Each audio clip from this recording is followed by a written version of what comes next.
Victoria Givens, and I'm a facial plastic surgeon here in Austin. A little facial examination on myself. So there's two options. There are neuromodulators, which are Botox or Dysport. Those are injections that help to treat those movement-induced wrinkles. So when you move your eyebrows up and down or make a frown and you have wrinkles, that's what the Botox and Dysport treat.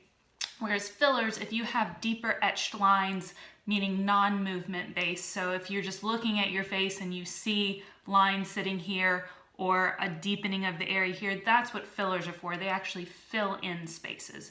And for Botox or Dysport, there are a couple areas I just wanted to point out to you that are big hitters that a lot of people like treated. So you have your forehead lines, which are those horizontal lines that come across on your forehead. You have the 11s, or the angry frown lines, which are usually the two lines that come here, which is why you call it 11s.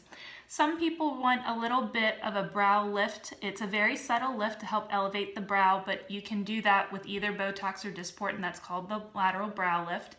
The crow's feet, which come laterally along here, and sometimes they can creep down here as well. You have to be careful when you're starting to get lines around here because you have different muscles and you don't want to inject too far down.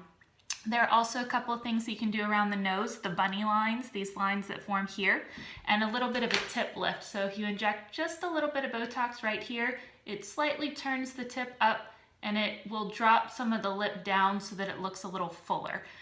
There's also the lip flip, which is basically putting a little bit of injection of Botox or Dysport around the upper part of the lip to kind of help evert and give you a little more pink show to come out. There's also the gummy smile, so when people smile and you see a lot of gums, if you inject a little bit along this area, that will help to flatten that out so that you don't see as much gums, you see more teeth.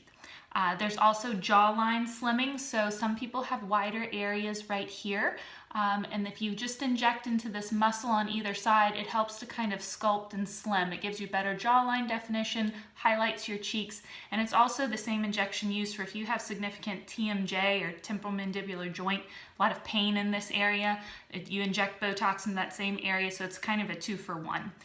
Some people get a lot of chin puckering and dimpling that they don't like whenever they move their mouth, so you can inject into here as well. The vertical neck bands, those lines that come down here, those can be injected as well. And it also helps over time if you kind of have a band that's sitting here, kind of almost like a mini lower facelift will help with that. And then of course there's Botox for underarm for any sweating of the underarm area or of the scalp.